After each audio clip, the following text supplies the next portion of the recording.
Assalamualaikum warahmatullahi wabarakatuh. Eh, Waalaikumsalam warahmatullahi wabarakatuh. Terima kasih Bapak telah meluangkan waktunya. Gimana kabarnya, Pak? Alhamdulillah baik-baik saja. Gimana Pak Cecep? Alhamdulillah. Alhamdulillah sama Pak, baik-baik saja. Ya. Ini Pak, terima kasih telah meluangkan waktunya Pak. Ini saya ini kan ada ingin mewawancari Bapak gitu ya seputar kasus yang ada gitu ya. Jadi untuk pertanyaannya, jadi kan di sini ada beberapa pertanyaan. Yang pertama, saya ingin menanyakan, selama ini Bapak sebagai kepala sekolah, bagaimana Bapak dapat mengidentifikasi kasus-kasus yang merupakan dilema etika dan bujukan moral gitu, Pak. Oh iya ya. Di sekolah kita kan di SMP Negeri Dobojong seperti Pak Cecep ketahui ada beberapa yang bukan kasus ya, kejanggalan gitu ya Pak Cecep ya. Iya, Pak. Seperti misalnya Iya, ada Pak. dua orang guru itu ya, dua orang guru yang tidak mau berbaur dengan guru yang lainnya. Berbaur dalam arti yang lain kan gurunya di ruang guru nih tempatnya. Iya, Pak. Sementara kan dia itu di Iya, Pak. perpustakaan gitu. Nah, itu mungkin Iya, salah Pak. satu salah satu apa masalah yang ada di sekolah karena menyangkut ya seperti itu. Seharusnya kan mereka berbaur, tinggalnya sama yang namanya namanya guru di ruang guru gitu. Tidak terpisah. Ini berdua Hmm. karena mereka suami istri misalnya. Jadi mereka berdua memisahkan diri Iya. gitu. Mungkin itu Pak Cep. Hmm. Oh, itu ya salah satu kasusnya ya, Pak. Jadi kan Ah, di sini ini untuk pengambilan keputusannya Pak, misalkan untuk dalam hal pengambilan keputusan di sekolah gitu. Tadi kan yang tadi dua orang guru tersebut itu apakah ada tindak lanjutnya gitu untuk meminimalisir hal tersebut gitu Pak? iya, ya saya Bapak cari latar belakangnya dulu gitu ya. Mencari latar belakangnya mengapa mereka sampai memisahkan diri begitu ya. Memisahkan diri, bertanya kepada rekan-rekan guru yang lain, kepada apa semua tata usaha misalnya, termasuk ke pengawas pembina gitu ya. Siapa tahu kan Bapak baru 1 tahunan lah gitu ya. Sekolah itu belum tahu Iya benar Pak. sampai akhirnya yang menemukan oh ini seperti ini. Apa latar belakangnya tidak perlu Bapak sampaikan ya. Yang pasti Bapak sudah tahu latar Iya Pak. belakangnya dan Bapak punya inisiatif bahwa mereka itu harus bergabung gitu karena bagaimanapun tidak baik gitu ya. Sepertinya Iya Pak. ada perpecahan kan kalau begitu Pak Cep ya. Meskipun Iya Pak. sebenarnya Ada tidak, perpecahan. sebenarnya kan tidak.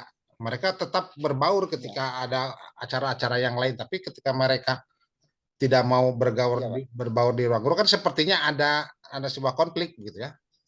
Seperti ada konflik dan Bapak Betul sudah betul Pak. usahakan dengan berlatar belakang dari rapor pendidikan bahwa eh, nilai literasi di sekolah kita kan masih merah gitu kan, masih merah Iya betul. sehingga Bapak punya semacam ide gitu. Berarti perpustakaan nih, Hmm. perpustakaan yang kebetulan mereka tempati itu harus dijadikan betul-betul perpustakaan yang ideal gitu ya. Semua semua ruangan Iya terisi Pak. untuk perpustakaan gitu.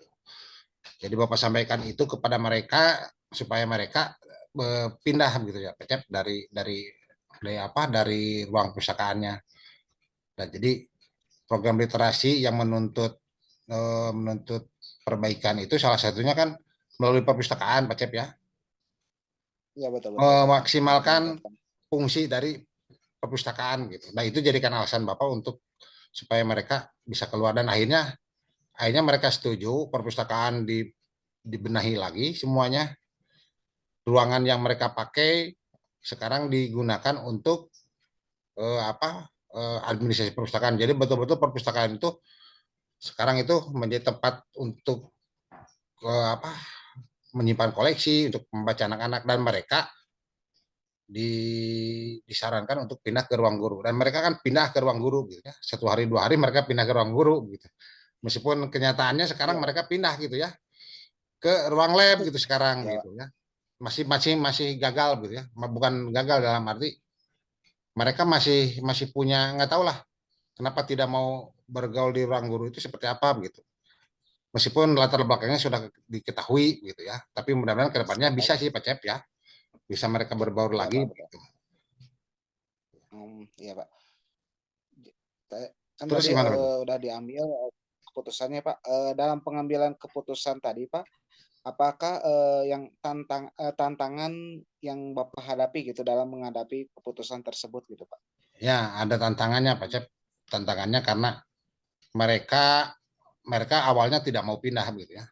Terus Hmm, Bapak Bapak tidak melakukan pendekatan yang frontal gitu kan.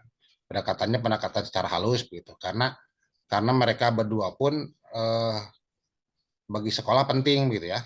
Karena yang iya Pak. satu sebagai dua-duanya sebagai wakil kepala sekolah begitu ya.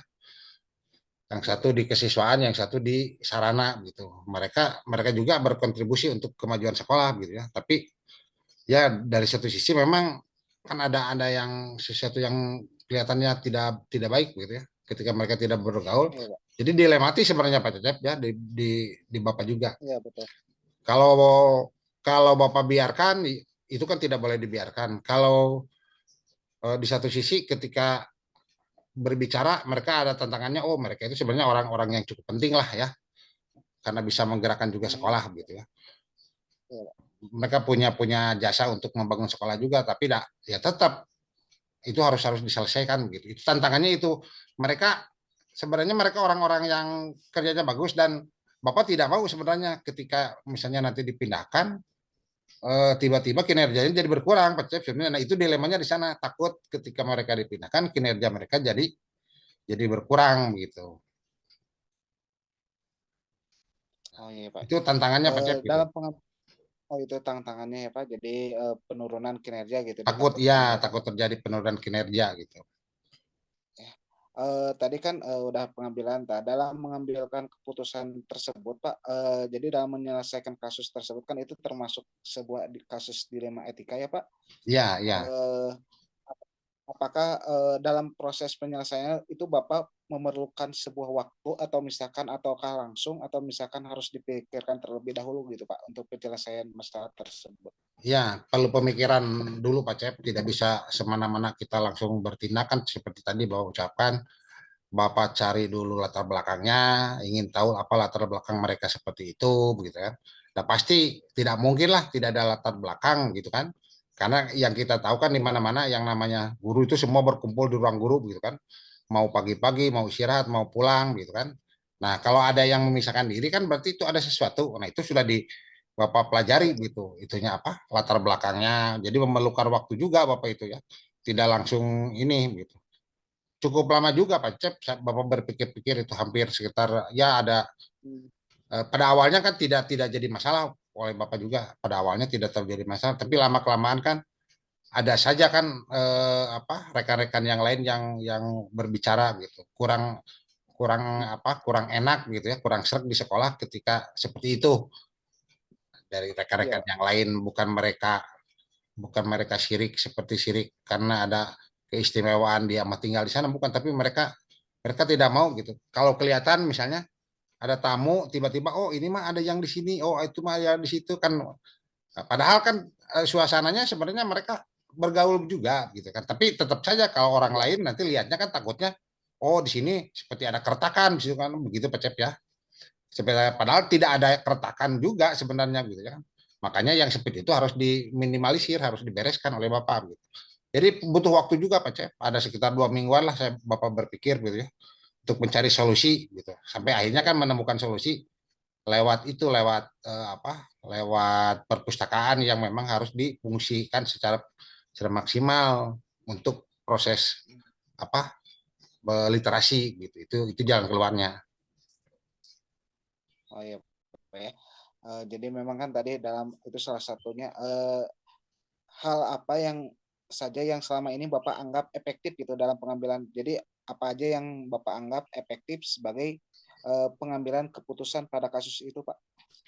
Jadi Ya, yang Bapak anggap efektif adalah karena karena kebetulan gitu ya, kebetulan kita kan melihat rapor pendidikan Pak Cep ya, seperti tadi Bapak ucapkan bahwa literasi kita itu kan merah. Nah, kalau buat Bapak Ya, ketika literasi merah, jalan keluarnya kan memaksimalkan fungsi perpustakaan. Jadi itu dijadikan latar belakang Bapak tuh, jadi dijadikan jalan gitu ya. Jalan jadi berbicara ke orang tersebut, mereka tidak merasa diusir kan begitu kan? Bapak tidak merasa ya, mereka diusir harus betul betul. pindah, tidak. Yang pasti mereka rasakan pasti tidak seperti itu karena memang mama, Bapak butuh perpustakaan, sekolah butuh perpustakaan gitu, itu alasannya gitu. Jadi Ya Pak. jalan keluarnya menurut Bapak ya cukup cukup bagus kalau menurut Bapak gitu ya. Karena Iya. tidak secara kalau kasar masih secara kasar berbicara kamu harus begini pindah ke sana tidak baik kan tidak seperti itu Bapak. Pasti saya lihat juga kan. Pokoknya Bapak cari jalan keluar Iya yang Pak. win-win solution gitu Pak Cep ya. Jadi dua-dua win-win solution gitu. Yang ini tidak ada apa-apa beres gitu. Dan mereka juga kan mau akhirnya mau pindah juga gitu kan. Seperti itu Pak Cep. Oh ya Pak. Hmm. Ya, untuk pertanyaan yang terakhir Pak, jadi kan tadi Bapak udah mengambil keputusan, itu adakah atau seseorang atau faktor-faktor yang selama ini dalam pengambilan keputusan tersebut mempermudah atau membantu Bapak dalam pengambilan keputusan dalam kasus tersebut, gitu Pak? Oh ya, ya ini pasti tidak tidak seseorang tapi banyak banyak pihak gitu ya dengan para wakil kepala sekolah Bapak juga ngobrol gitu kan, berdiskusi untuk mencari solusi ini termasuk dengan pengawas pembina Pak Cep ya, ngobrol dengan pengawas pembina dan memang pengawas pembina pun menyarankan supaya supaya mereka itu ya adanya di ruang guru lah supaya nanti kelihatannya tidak ada keretakan dan sebagainya seperti itu. Jadi ada yang pengaruh dari rekan-rekan guru juga ada. Bapak tidak mengambil keputusan sendiri, tidak mencari solusi sendiri. Bapak ngobrol-ngobrol gitu ya, ngobrol-ngobrol dengan para wakasek, dengan yang lain, termasuk dengan pengawas pembina gitu Pak Cep. Dan mereka mendukung juga memang gitu ya supaya Hmm. supaya ya masalah seperti ini bisa terselesaikan tanpa ada masalah yang lain Pak Cep gitu ya, menyelesaikan masalah tanpa masalah gitu Cep, seperti pegadaian gitu. Ya Nah, Pak, betul betul.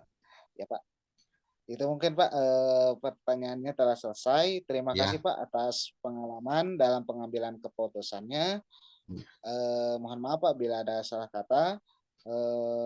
Terima kasih Bapak atas telah meluangkan iya, waktunya. Assalamualaikum warahmatullahi wabarakatuh. ya sama-sama Pak Cep ya. Mudah-mudahan ini juga jadi pembelajaran untuk Pak Cecep ke depannya ya. Karena nanti siapa tahu Ya kan ke Pak. depannya Pak Cecep juga punya potensi untuk menjadi kepala sekolah misalnya. Jadi kalau mau mengambil Amin. keputusan itu jangan gurung gusuh kalau bahasa Sunda mah Pak Cep ya. Dengan gurung gusuh Ya Pak. harus mencari dulu latar belakangnya apa, kira-kira ada masukan dari yang lain gitu ya. Jadi jangan otoriter gitu Pak Cep ya, kalau mengambil Oh ya keputusan itu. harus dipikirkan. Ya, ya Ya terima Pak. kasih Pak Cep ya, telah menghubungi Bapak. Oke, nanti ini kita ketemu lagi di sekolah ya Pak Cep ya. Ya siap-siap Pak. Ya, ya, Siap Pak. Hatur nuhun, Pak. ya, yuk. Assalamualaikum. Ditutup ya Pak Cep.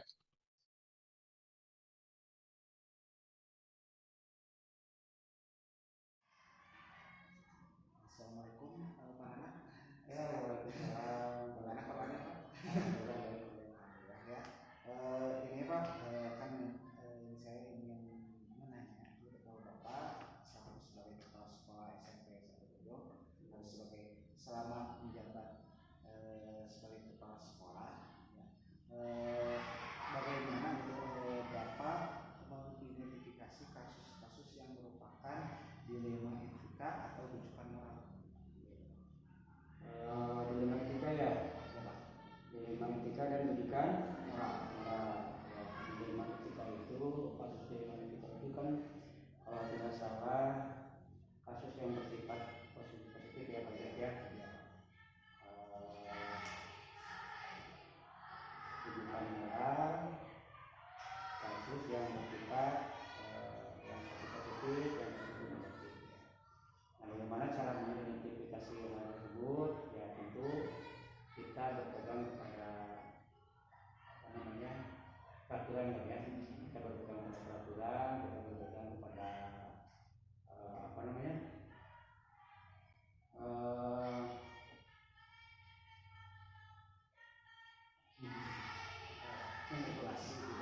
regulasi ya, ya berpegang pada regulasi yang ada.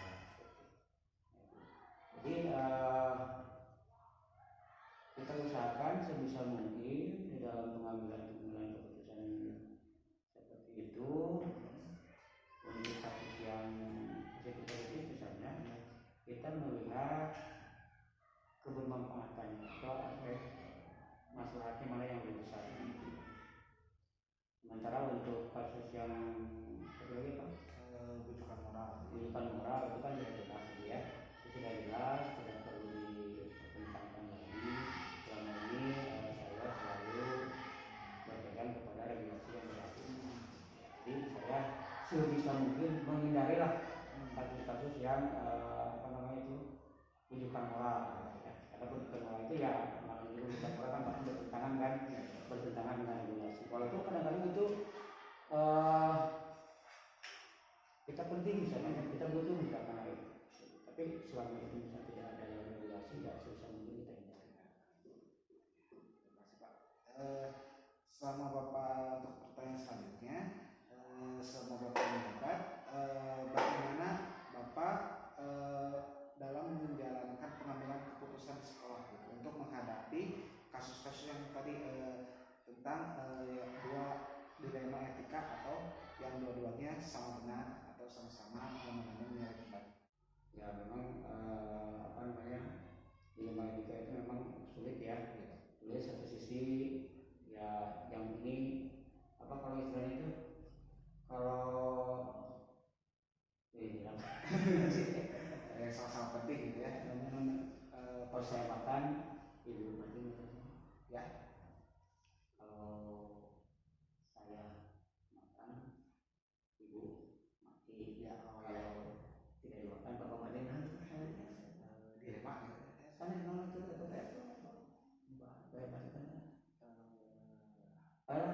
si malakama itu. Oh, buat si malakama. Buat si malakama ya. Jadi apa? Tapi jadi nyata. Jadi sama dua-duanya itu sama-sama penting gitu atau apa? Ya namanya ungkapan apa sih?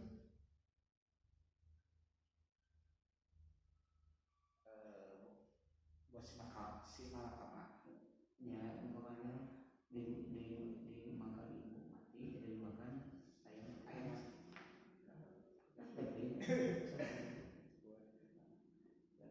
Coba lagi Pak. Ya Pak, nih gimana? Kalau itu memang ya, jadi Bapak langsung kasus Bapak kasus di sekolah gitu. Bapak alami pernah Bapak dialami, misalkan kasus tentang dilema etika gitu. Jadi berarti mau Bapak di sana cara solusinya gitu, apakah tahapan pembuktian hukuman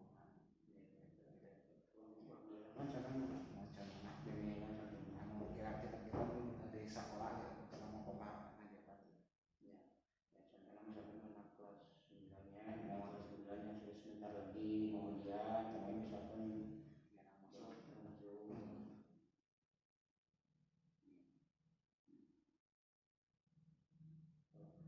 tadi satu pertanyaan tadi atas pertanyaan kedua. Pertanyaan kedua masih sama nggak kan? Apalagi bingkai lebih karena nanya Bapak kasus terkait mau Bapak cara pengambilan keputusan kita gitu.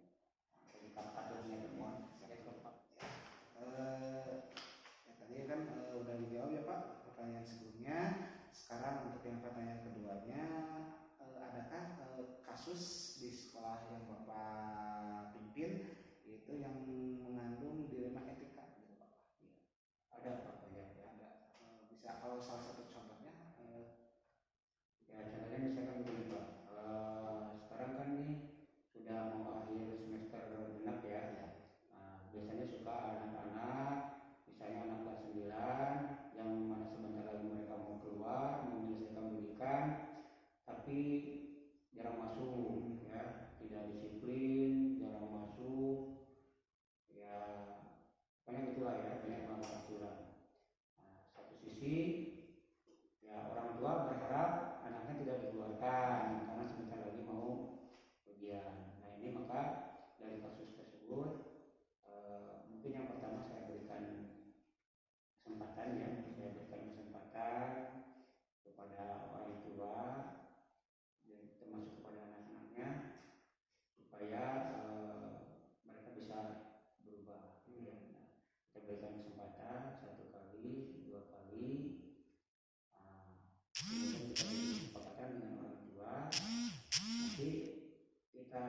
kembalikan ke orang tua. Bagaimana kalau misalkan sampai batas waktu yang ditentukan, sampai dengan kesepakatan yang disepakati, anaknya masih tetap seperti itu, sampai ya pada akhirnya nanti orang tua sendiri yang mengambil keputusan.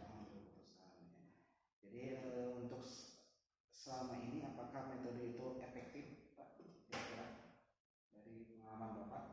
Ya, bahkan kalau karena saya di sekolah yang sekarang baru ya, di sekolah yang sekarang ini, di kepemimpinan sebelumnya mungkin lebih saklek ya, lebih saklek. Misalnya siswa yang tidak hadir sekian hari langsung tidak naik. Kalau saya selalu berpikiran begini Pak, selalu berpikiran bahwa anak itu harus selalu diberi kesempatan, karena anak yang dalam tanda petik tidak baik ya saat ini, siapa tahu nanti kedepannya menjadi baik, bahkan bisa menjadi orang sukses Pak. Makanya saya selalu memberikan kesempatan, tapi kita komitmen juga dengan orang tua.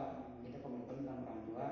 Kalau seandainya pada saat akhir kesepakatan ini anak tidak ada perubahan, bagaimana, saya silakan pada orang tua. Untuk pertanyaan selanjutnya, hal apa saja yang selama ini merupakan tantangan dalam pengambilan keputusan pada kasus-kasus yang seperti tadi? Ya, tantangannya mungkin lebih ke perasaan ya, lebih ke perasaan. Selain itu juga mungkin perbedaan pandangan antara warga sekolah. Mungkin ada guru yang berpandangan A, ada guru yang berpandangan B. Maka kita istilahnya mengambil manfaat yang lebih besar lah ya, mengambil manfaat yang lebih besar atau mengambil skala prioritas lah gitu. Barangkali tantangannya itu ada sih, tantangannya lebih ke perasaan dan sekolah, perbedaan pendapat dengan warga sekolah yang lain. Pertanyaan selanjutnya Pak, tadi kan ada sebuah kasus, biasanya kalau Bapak melakukan penyelesaiannya itu seperti bagaimana gitu? Apakah langsung menyelesaikannya di tempat, atau kamu memiliki jadwal misalkan harus dipikirkan dulu, atau misalkan atau sesuai prosedur yang ada gitu? Tergantung sih sebenarnya Pak ya, tergantung masalahnya, tergantung bobot masalahnya gitu ya. Kalau misalnya buat masalahnya agak ringan mungkin bisa diselesaikan pada saat itu juga, atau misalnya masalahnya cukup pelik, maka biasanya saya konsultasi dengan yang lain, dengan para waka misalnya, atau dengan rekan-rekan kepala sekolah yang lain, termasuk konsultasi juga dengan pimpinan. Pertanyaan selanjutnya Pak, ini kan tadi adakah seseorang atau faktor-faktor yang selama ini mempermudah atau membantu Bapak dalam pengambilan keputusan untuk menyelesaikan kasus-kasus yang tadi itu? Tentu ada Pak ya. Biasanya dalam menghadapi masalah seperti ini, saya pun selalu melibatkan warga sekolah yang lain, terutama para waka ya, para wakil. Mereka selalu saya minta pendapatnya, masukannya dari mereka, karena bukan tidak mungkin keputusan kita benar di mata kita, belum tentu benar itu menurut mereka.